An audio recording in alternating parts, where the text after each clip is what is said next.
Good afternoon. I'm Lina Delgado, Executive Director of the Colombian American Association. I would like to welcome you all to our second program of our webinar series, Innovation in the Age of COVID-19, a conversation with Colombian entrepreneurs. For today's webinar, we have one of the co-founders of the Colombian startup, Foodology, which is a dark kitchen concept that is revolutionizing the restaurant industry in Colombia.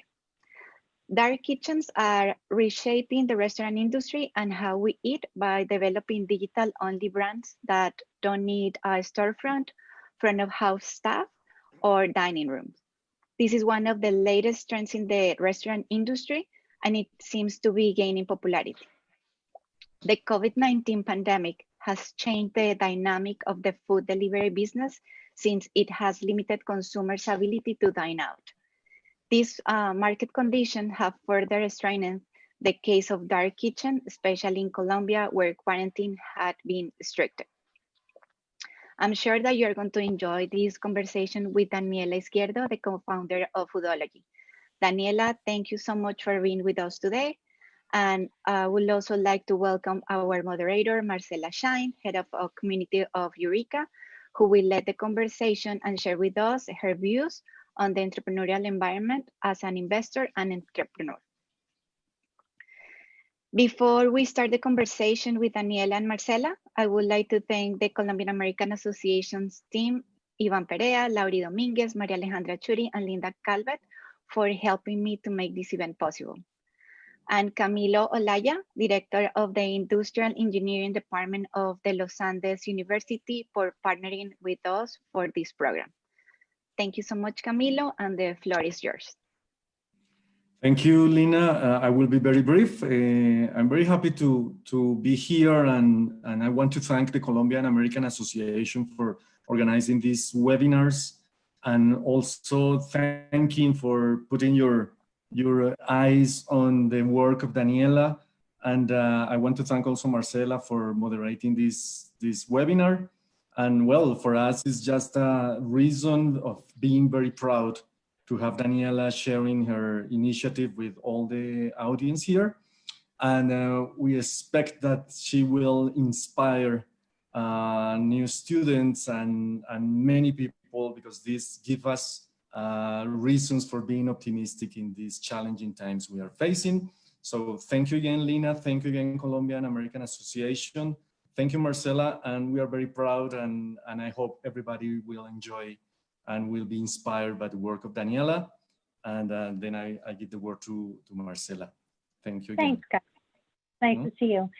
Welcome, everyone. Daniela, it's really an honor to have you here. I'll start with a little bit of background. Daniela is the CEO and co-founder of Foodology, which Lina already described as a Colombian startup that aspires to be the largest virtual restaurant chain in Latin America.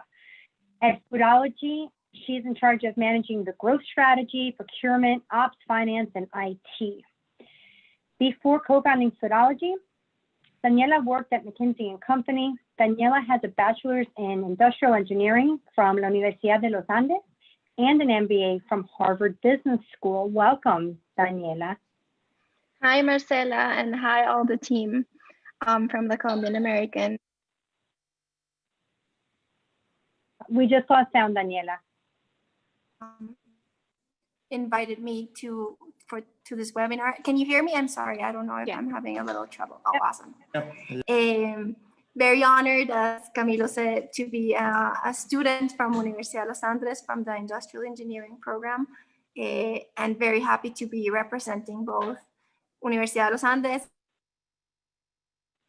Daniela, we lost your sound. And for people to start disruptive businesses.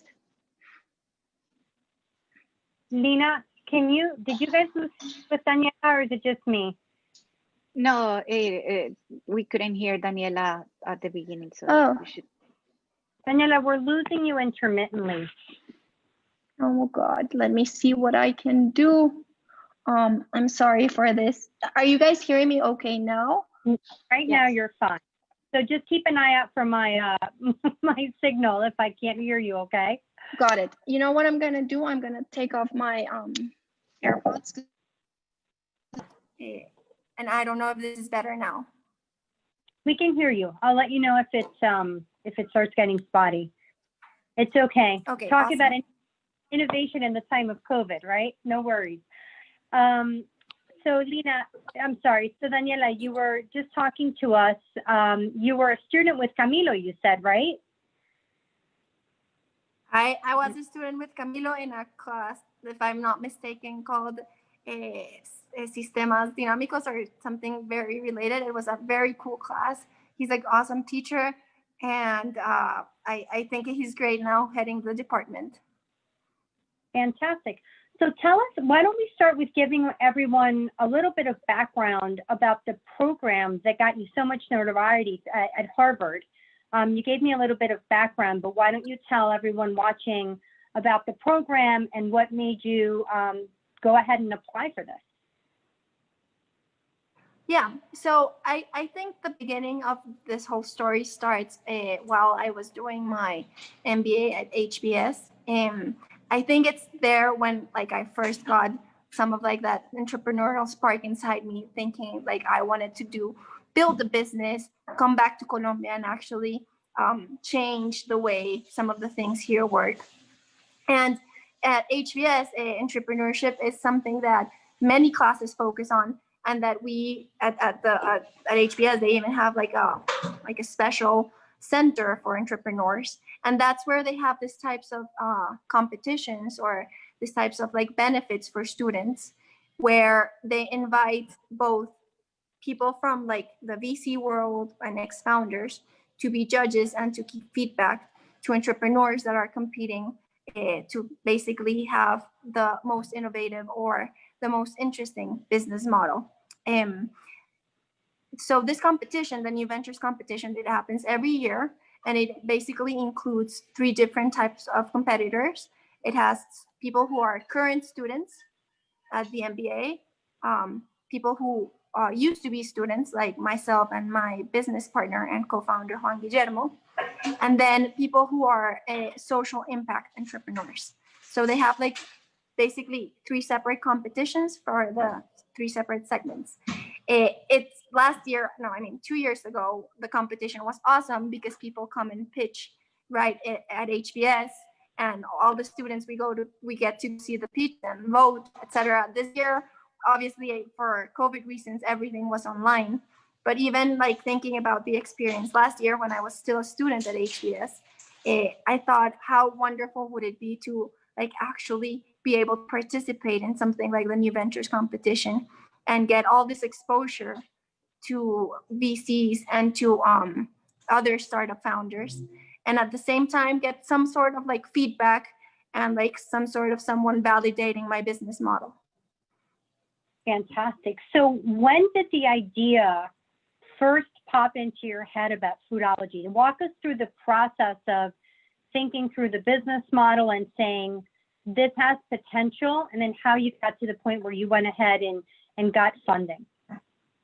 Yeah, so the first thing I'll say is I've always loved food. I've always loved restaurants, and I've always loved cooking. Even actually before doing my industrial engineering career in Los Andes, I studied cooking for 6 months in Italy. So it's something that has always inspired me. So I've always like been looking into that world more as a hobby than anything else, but always interesting in how it worked. And I was fortunate enough that HBS is one class on the restaurant industry last semester. And obviously, given the passion I have for the industry, I decided to take that class.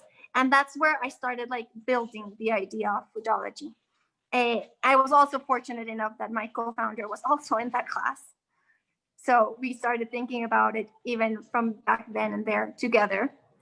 And I'll say basically what like led us to the idea of Foodology was that we were seeing 3 things. The first one was that the delivery trend is growing at like huge scale and like a super fast pace. And it's not only in the US, it's a worldwide trend, right? We had lived it here in Colombia with the birth of Rappi and then how big it's gotten throughout the years. So that was like the first thing we noticed.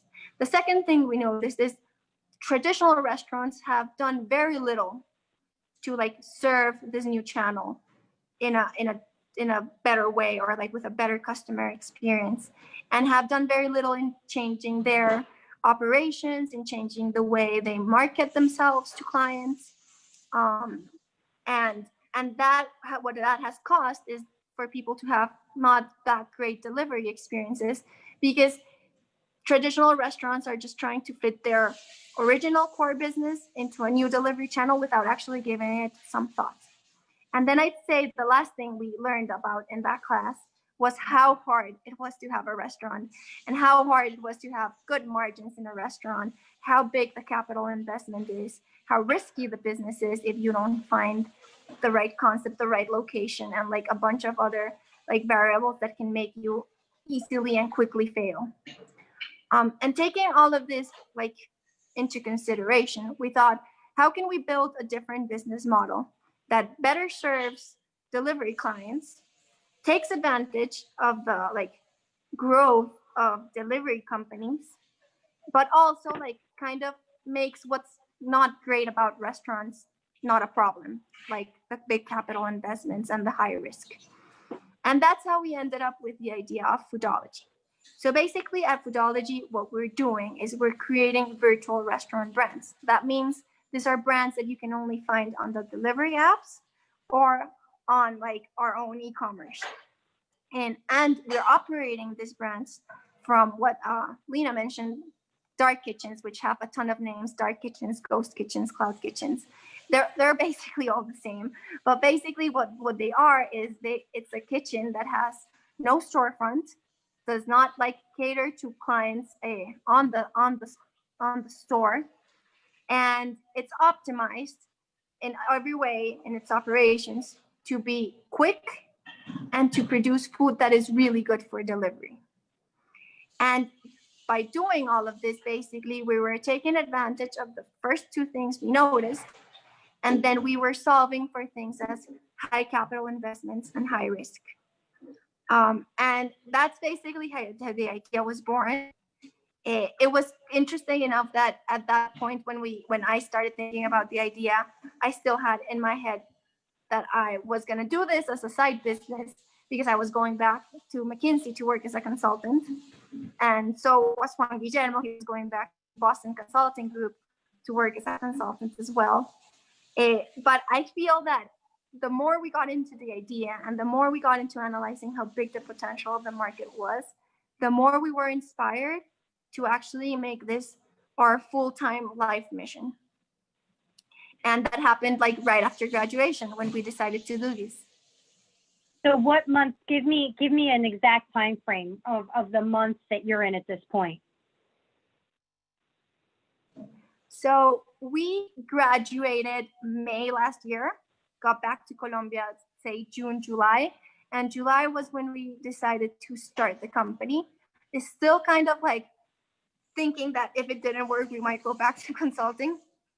And by October, we were operational. We launched the business with 4 brands and 1 kitchen. And I'd say fast forward today, we have 8 brands in 7 kitchens. 6 of them are in Bogota and 1 of them is in Medellin. Right. That is very fast, right? I mean, to go from concept to what I'll call a minimal viable product, which we'll say is like your first kitchen and your first set of products. How did you develop the brand, and is a brand like a cuisine type for you?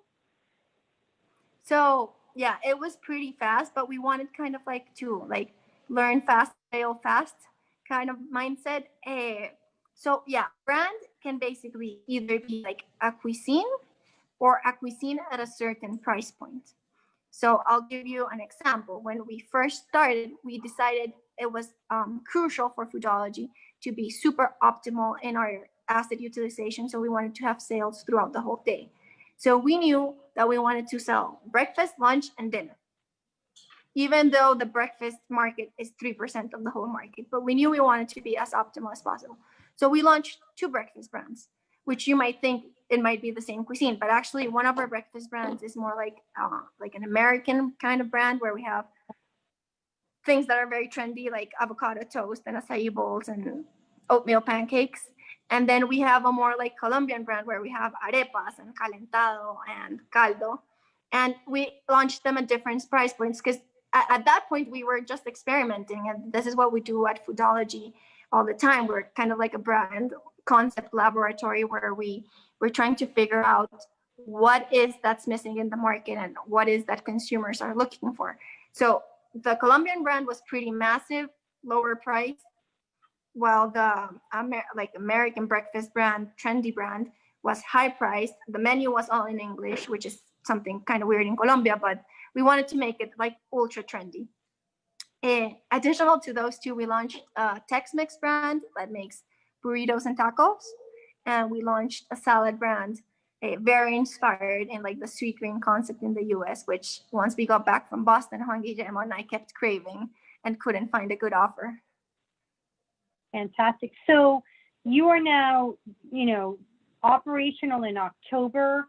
When did you get the funding, your initial funding, and where did that come from?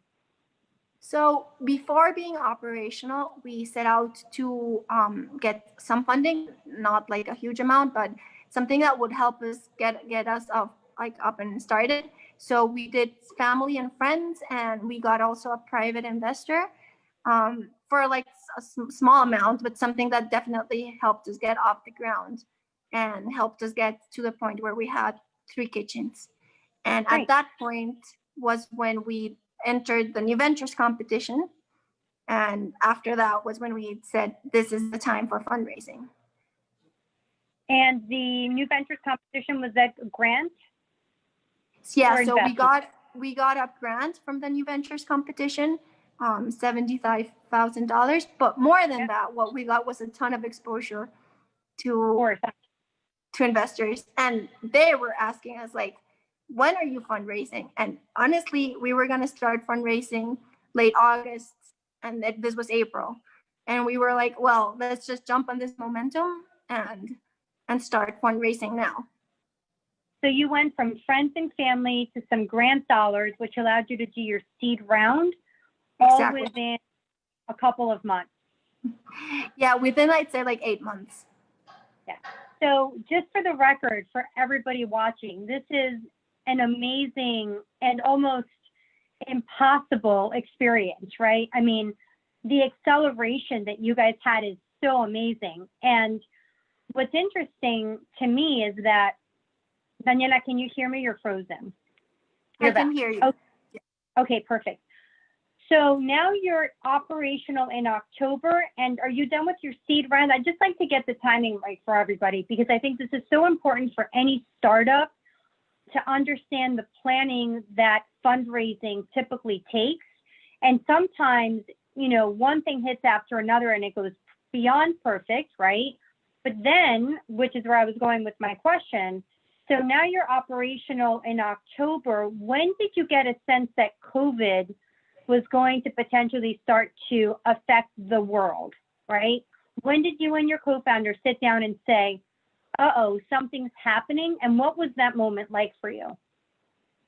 Sure. So I feel we were kind of in Colombia, like late to COVID. I feel like now looking back, January should have been like a big signal, but it wasn't. And we started like realizing what COVID meant like mid-March, to be honest. So mid-March, everything was going great. We were growing tons. And then suddenly they told us COVID. And at that point, we didn't know the rules of the game. We'd heard delivery in Japan had grown tons. We'd heard Peru had closed all delivery operations. The government had closed. And at that point, we were pretty scared. We had no idea what our government was going to decide, whether they were going to ask everyone in delivery to shut down, or whether they were going to let food delivery continue and groceries delivery continue. So at that point is when we said, oh God, we're going to have to be ready to make quick decisions based on like daily information. And yeah, that was like, I'd say mid-March. we won the new venture competitions late April, and we started fundraising late April. And I'll definitely say we were lucky in the sense that in the Colombian case, the government decided to continue delivery operations, which allowed us to continue growing through COVID and even gave us a little boost, I'd say, and allowed us to like become one of those like anti-COVID business. But again, being truly honest, it could have gone the other way if the government had decided to shut down delivery operations. So as a co-founder at that moment, when you had to wait to either pivot your business, push harder because you got an opportunity to build or grow, right? Did you call investors? Like what decisions that co-founders, or what plans did you set? Did you have an A and a B plan and you waited? Did you make some phone calls ahead of time? Was there some contingency in place? As a co-founder, what was that process like? So I say the first thing we did is we called a couple of companies of friends of ours or people that were working in Spain, because we knew they were like 2 months ahead of us in this problem. And we like kind of wanted to get their vision on like how companies were operating over there. What were people, our first COVID scare within our company, we almost like had we didn't know if we should close the whole thing. Like, so we started calling and asking people like, what are you guys doing when one of your employees gets COVID? Like, what should we be doing? Because at that point, the Colombian government had not published one single guideline on this. And we knew it was coming at us, basically. Then we like literally decided to wait and see and not take any quick decisions. And I guess Harvard was also pretty generous. They gave us a class on like crisis mode reactions. And the first thing they said was like, in a crisis, you need to like take information as it comes in and try to take decisions with the best information you have, but like do not take before you have like any information at all. And we just waited and see to see what the government was going to say, to see how things were going to turn up. And then we started making changes to the business slowly. Like, for example, we got a bus for all our employees so they wouldn't have to take public transportation. We changed our packaging, but slowly we did things like as we saw them evolving. But sure, I'm not gonna lie, one of our like big concerns was like, are we gonna have to like put everyone on a furlough and like just shut down operations and wait for 4 months to see what happens? So I love that you mentioned your employees first, right? That you looked out for the safety and the security of your employees. How many employees do you have now? Right now we have around 73 employees. How many? 73. 73. That is an astounding number. I mean, Daniela, what you're doing for your local economy is phenomenal, particularly at a time where restaurants and the service economy are suffering so much. So that I commend you. I'm going to remind everyone that they can ask questions in the chat so that other entrepreneurs that are going through this can get some words of advice from Daniela and her team here as we're going through this. So I love that you went employee first. That's phenomenal, and the safety of them, packaging, of course, for your clients, and then that you had the ability to go back to your network. In this case, it's Harvard, to get some additional support, and then you went to like-minded businesses to get support too. So I think those were phenomenal tips. So moving back into the business management side, you now have your seed round. What are the primary use of funds? I imagine expansion is your number one goal here since you have such an amazing vision. Talk to me a little bit about the strategic thinking as a founder that you're doing for expansion. And what I'd love to understand is, with COVID and the risks still looming, if you will, on how Colombia just opened up today, right? Yeah. Yesterday. I know, because I want to go buy my ticket to go home, like ASAP. So with the risk always looming that things could shift, how are you managing your expansion plans, and how, without giving me dollars, but maybe percentages, what does that look like for you? Sure. So the first thing I'll say, and people usually tell me like, oh, you're so lucky, like your business is great in COVID. But I actually believed in my business way before COVID was even like a possibility. And I still feel that the fundamentals are there and that it's a great business with or without COVID. So right now, what we're doing is trying to continue expanding, following the same business plan we've always been following, which includes going to other cities in Colombia. We just last month launched Medellin. Continue expanding throughout Colombia, and then in our plans is within the next 5 months to go to Mexico as well. And yeah, things are gonna be shifting, and we're gonna be every time like trying to gather all the information possible and making decisions. But we think even though this has been very hard on the restaurant industry, many restaurants have been able to like turn around and start doing delivery, start thinking about this channel about something important. And we have the advantage that we had already been doing that. So we now have the advantage to go even a little bit faster than we were going before. Because for people who are now pivoting into this, it's gonna take them some time to like figure out the business model, figure out their economics, etc. So we're like a step ahead. So we're trying to take a little bit of advantage and to like kind of like start scaling up a little bit faster.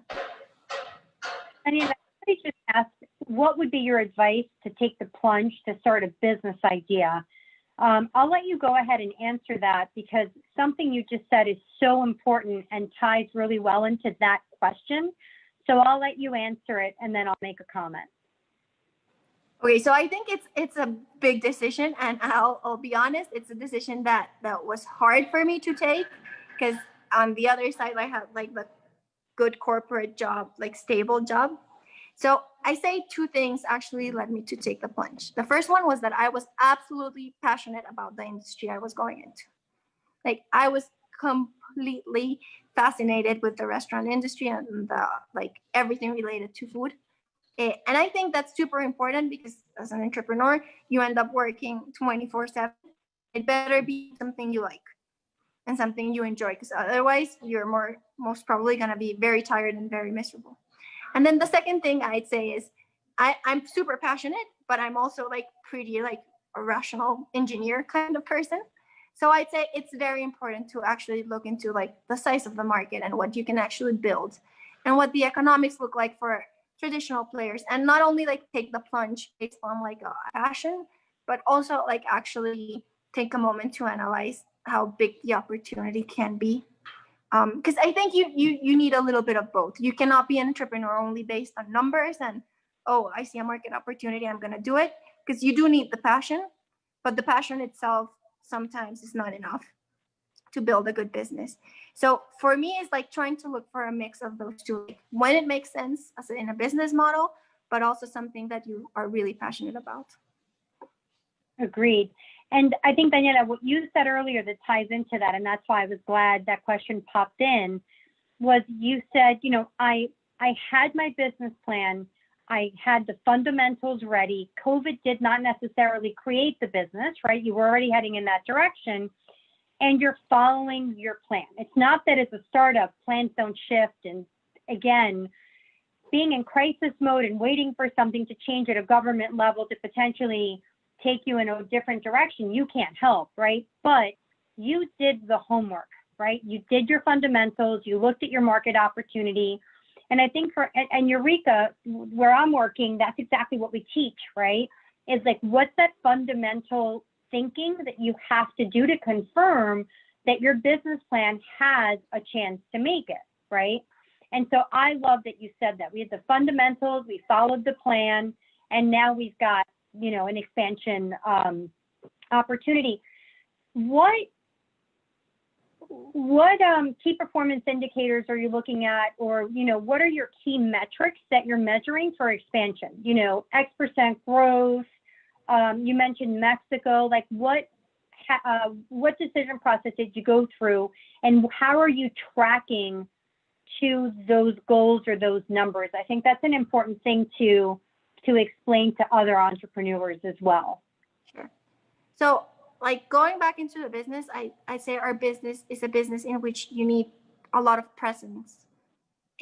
So basically, like the first thing we always do when we try to analyze the potential in a country or in a city is we look at how many kitchens do we need to actually cover the delivery radius of like the whole city, right? And that's basically what guides our expansion plan. We say Bogota is a great opportunity. It's a market of this many millions of dollars in delivery.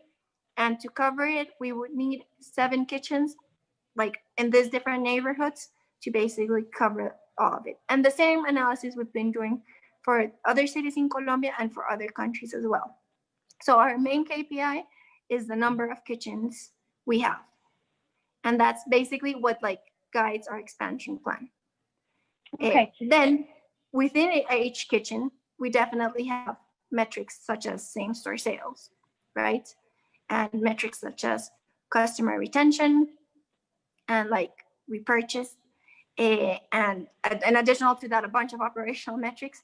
But I'd say the ones we like, the guide our expansion process is our number of kitchens in each city, and then the sales per kitchen. Okay. How much time are you as co-founder spending on marketing, right? Because you're new in the field, you're expanding. How are you managing the marketing side? Do you have a third party doing it? Is that one of the 73 or a team of 73? Tell me about your team composition within that group of 73, not group, right? Crowd. So I'll say most of the 73 are actually cooks. Cooks, okay. Our like average kitchen has 8 people. Right now we have 7 kitchens, and then we have 2 like production facilities where like the bulk of many of the ingredients and processes are done. And then I don't have the exact number, but our kind of corporate team is around 13 people, and now 3 more in Medellin. And out of those 13 people, I'd say 4 of them are dedicated to marketing, including Juan Guillermo, my co-founder, which is dedicated 100% to marketing. So I'd say it is a very important effort. Okay. And then your other question, we've tried like a lot. We've tried hiring an agency. We've tried a lot of in-house work. We've like tried to figure out what works best for us. Great. How are you, somebody asked this, and it's a great question, you know, what's the most challenging aspect of managing to 73 employees? Do you have a regional manager that, you know, goes around to all the kitchens to guarantee consistency?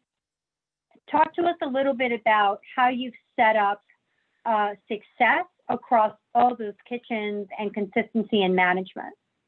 Sure, I think that is the biggest challenge for sure. And the way we've set it up is actually in each city, we have like a quality control person who is a very experienced chef, and they will visit at least once a week each of the kitchens and the production centers. And what they are in charge of is actually the training, the quality of the products. And then in each of the cities, we also have like a procurement and inventory manager, and like basically a city manager, which like focuses on the commercial part of like moving the brands in that city. And this is something we've figured out with time. Like just launching Medellin, we had to like sit down and think like, we can't be there all the time. So how are we going to structure a team in Medellin that can actually like take on and grow the operation while we are like just looking at a more high level? Tell me a little bit about managing a company in Colombia, since you've had experience in, you know, meeting and working with entrepreneurs both on the state side and in Colombia. And I would also like to hear a little bit about how you feel in dealing with, because I have a business in Colombia, and I find the banking experience to be very frustrating. So give us a little bit of insight on the Colombia versus, you know, American entrepreneurship environment, and where you would like to see Colombian entrepreneurship change, or where you think it's going really well. I'd love your thoughts on that. So I'd say first on the people side, I I think Colombia is still like a step behind maybe the US in considering startups a great place to work. I'd say millennials are changing that, but still at least more senior people still have like their doubts about whether they should join or not a startup. Because there's been very few like highly successful cases, and things like stock options people don't really understand here, and things like being the number 3 employee in a company like still don't have that much value in a place like Colombia, where the more experienced people still might be wanting to keep their corporate jobs and not like plunging into startups. I'd say it's more like the more successful startups, I'd say it's more people who've actually had a little bit more of like international exposure, that have actually seen how fabulous it is and how good things can go when they go well, that are actually the people launching startups and being able to recruit people that have like the same mentality. And then on the other side of your question about like entities and stuff, I think the government has like done tremendous efforts to help entrepreneurs. They have a bunch of programs, etc. But I think the government, what Colombia hasn't been good at is like transferring that like pride and the feeling of wanting to help an entrepreneur to like the rest of the entities, to like banks, insurance companies, I mean, basically just about any supplier you want to work with. Like startups are still seen as like something that's risky, that's like it's small, like why am I paying attention to this? So things like as opening a bank account or getting a credit card are very difficult.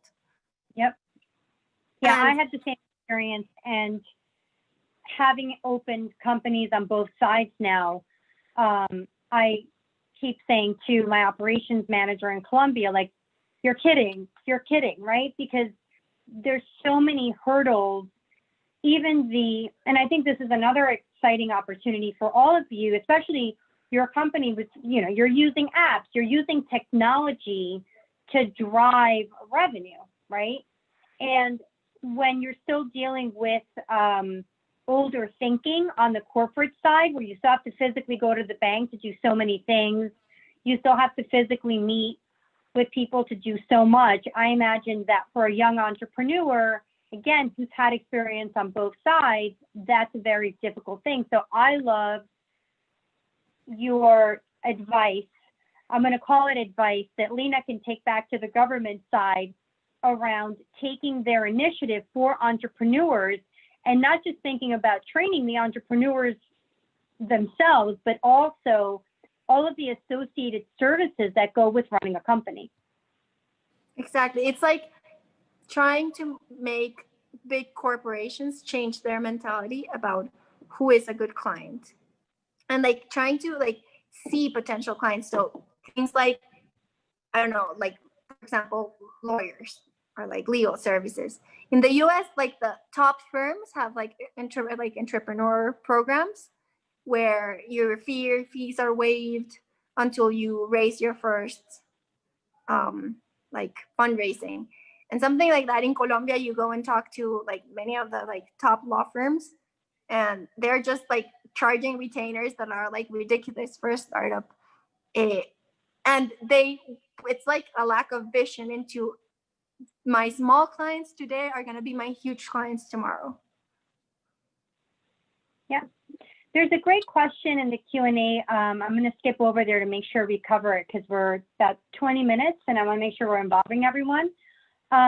So somebody's asking about the actual supply chain, right? What does your supply chain management look like, particularly when things were quarantined and shut down in Bogota, and now you're entering Medellin, and again, things are opening up. What was that like at first, managing through all of that? So I'll say at the beginning of COVID, it was a little scary because a bunch of our suppliers decided to shut down. And not because they could not operate, because honestly, the government has always said like food production and food suppliers have permission to operate, but more because suddenly we had a guy who sells us orange juice. out of his 350 clients, he was left with 5. So at that point, it made more sense for him to like shut down the operation and wait than serve those 5 clients. And I was like one of those 5 clients who was like, where am I going to get my orange juice now? So it was hard, and we had to do a lot of like figuring out who was still operating and looking into. We usually have like an A choice of supplier, a B choice, and a C choice, because people do run out of things. Even like this is funny, but Coca-Cola ran out of like Coca-Cola Zero for like 3 weeks, like last month. I was like, how can this happen?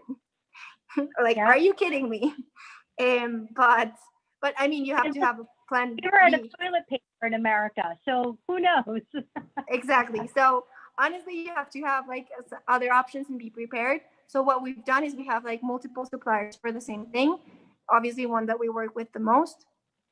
Again, most suppliers have been able to work through COVID. So it has, at the very beginning, it was a little stressing, but then it like started normalizing.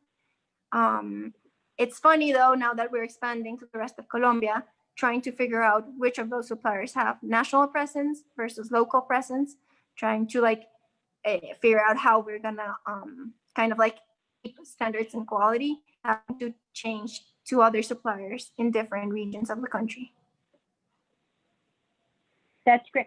When, earlier on, we talked about consistency in quality across so many kitchens. Charles is asking, what kind of agreements have you put in place? Are the brands yours? Are the brands yours and some of them are somebody else's ideas? So how are you coming up with the brands? Are they 100% owned? And then how are you maintaining the quality across these different high-end American food versus your mid or lower entry point arepa? How are you managing quality and consistency there? So to answer your first question, out of our 8 brands, 7 of them are completely ours. We created them from scratch, basically. Our 8th brand, which is Café Amor Perfecto, it's a well-known coffee brand here in Colombia. We actually partnered with them first to be the coffee in our breakfasts. And then they asked us like if we could actually manage their delivery. And well, we say, why not? We have all your products. We have all your product line. We might as well try a different partnership style, which has been super interesting because there are startups in the US. There's a big one called Kitopi, which is actually doing this business model, and it's operating delivery for existing brands. So it was like a nice way to start experimenting into like maybe adjacent business models that we might try down the line as we grow. And then in the consistency part, again, this is one of the biggest challenges. What we've done is like have a very, very like strict training program.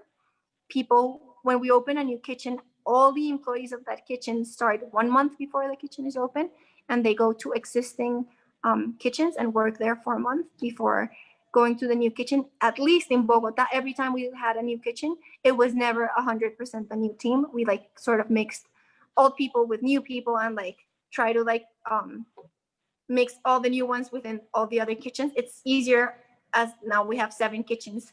So a new kitchen would mean only 1 new person per kitchen. But in Medellin, we started training from zero again because we couldn't be moving people from Bogota to there. But I was about to say, you probably brought a manager over and then you started setting up your team that way. Exactly. These dark or cloud kitchens, how are you identifying them? Somebody's asking, would you recommend a restaurant owner open a dark kitchen? So how are you approaching finding a kitchen, negotiating for it? Tell us how that works. So I'd say the most important thing about like setting up a cloud kitchen or a dark kitchen is like you have to figure out what coverage you want to have within the city. And for that, it's not that hard. Basically, if you have already data from your restaurant, you can figure out where your clients live, where would be the best place to like cover the most area. And then also, like if you even talk to like the delivery apps, like they'll let you know like where are like the hot spots and the hot zones for delivery, and you can make sure to be nearby. Then when you're looking for a kitchen, there's actually like two types of ways you can go. One of them is go to like a cloud kitchen hub, which there are plenty of now, and it's companies that are basically working on setting up the real estate for companies like me or like any other traditional restaurant to rent, and the space is set up so you just like bring in your equipment.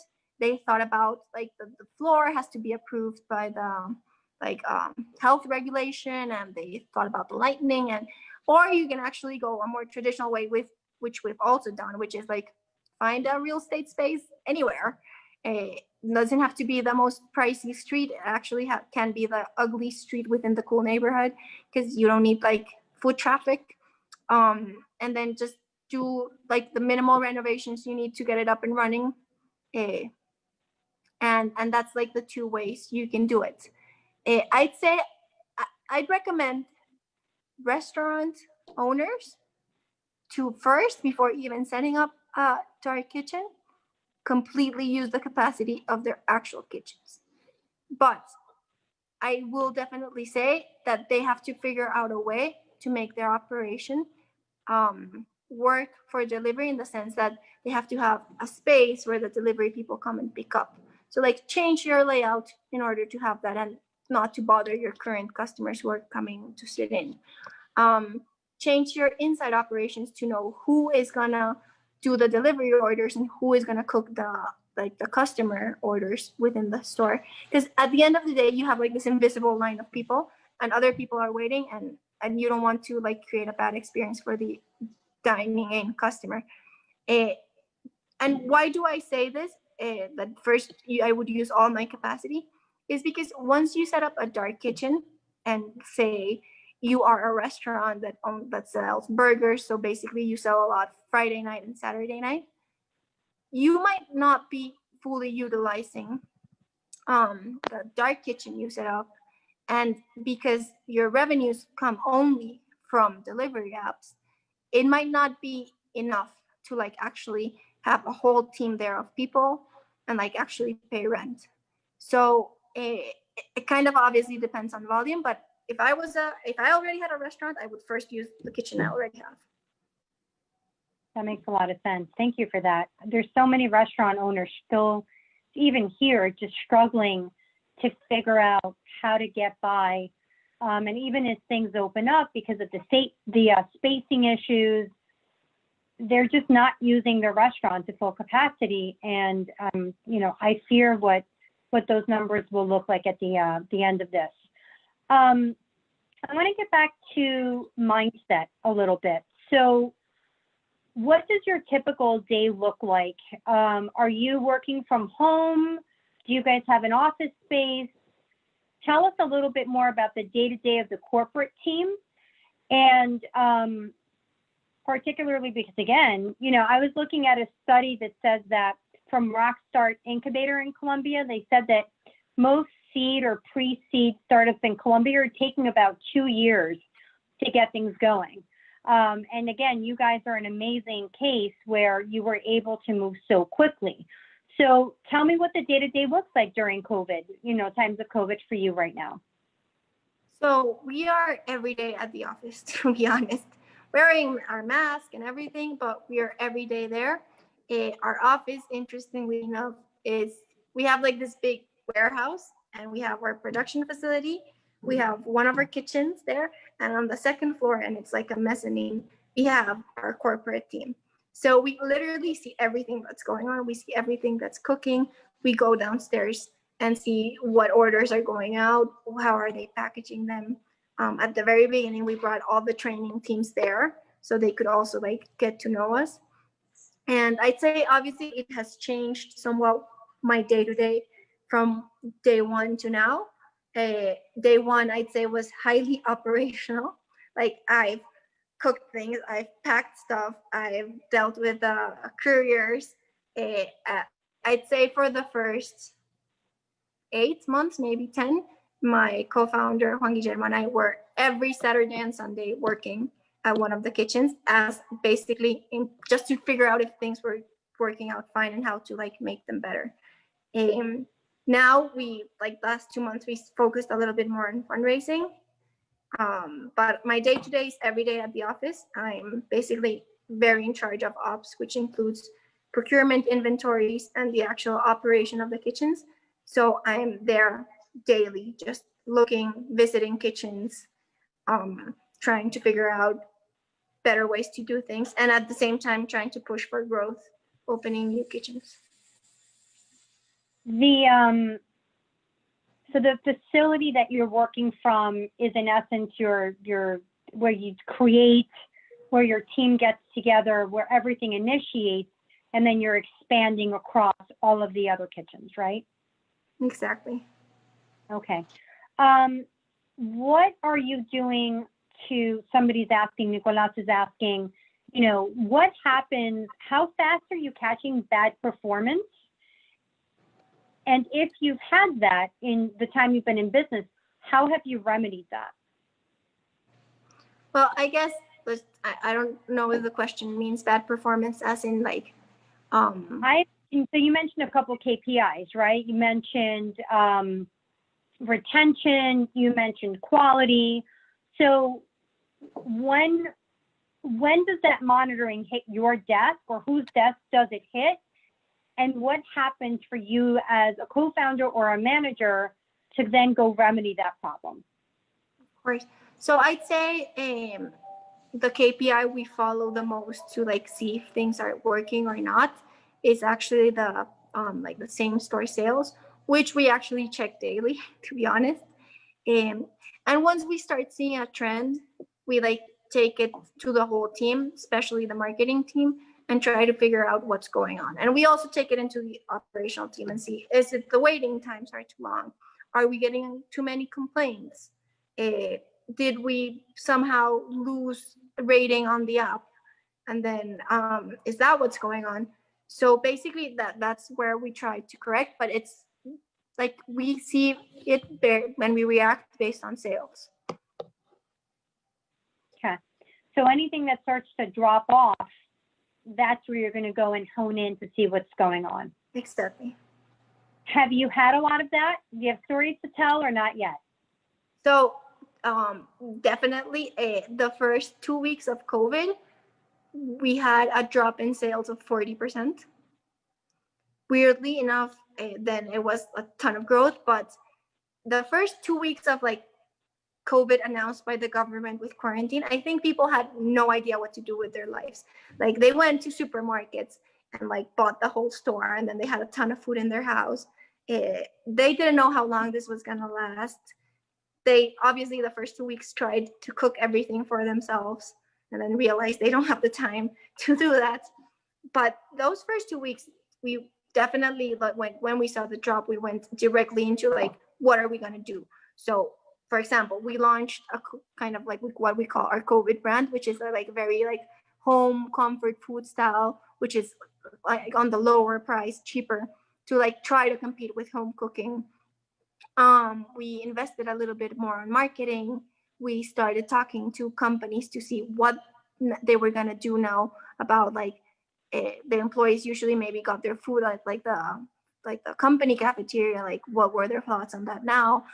And that was like the way we reacted. But those first 2 weeks were definitely like tough, and like we were trying to figure out what the market was telling us. Great. Well, we're down to the last few minutes, and I always like to close with questions that will inspire other future entrepreneurs to dive in and do this. Why don't you give us what your, I think, the toughest experience you've had so far? I think a drop in 40% is a heck of an example already. On the first couple of these, what do you think has been the toughest as a co-founder in Colombia trying to do this? And how, you know, what's your advice on getting through those tough moments? Sure. So I think that was one of the toughest, but to be very honest, the toughest for both my co-founder and I was when one of our employees decided to make up that she had COVID, and this was at the very beginning, and she falsified tests and stuff. And that was a very hard moment for us because we realized we had to work harder on company culture and on how we wanted people to be honest, to be respectful, to be truthful, to like appreciate their job. And maybe we were like, we think we're like really good bosses, like we have a lot of benefits for our employees, but we sat down and thought like, I think we need to write this down and actually be super clear about what this company's culture is. And that was a very tough moment because first we were scared. We didn't know what COVID actually meant. We didn't know if at the beginning, we didn't know it was a fake test. So we were scared that everyone had gotten sick. And then when we knew it was a fake test, then how were we going to tell everyone about it?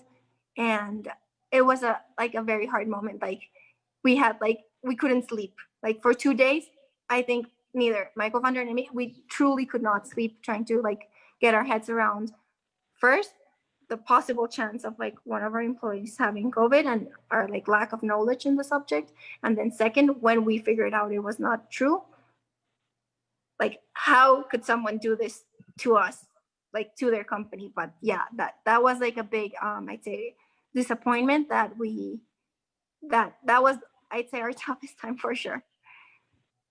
Like sales, you can get back up, but like culture is something that building is very hard. So what did you do? How did you distribute culture when you don't have a central location, right? How are you communicating that? I imagine training is one, but how is that being passed through as you expand? So I'd say the first thing was we formalized it. Like we sat down and we wrote down our values. That's great. And so you're on with that.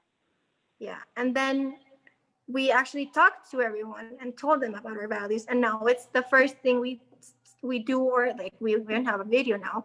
The first thing we share with each new hire.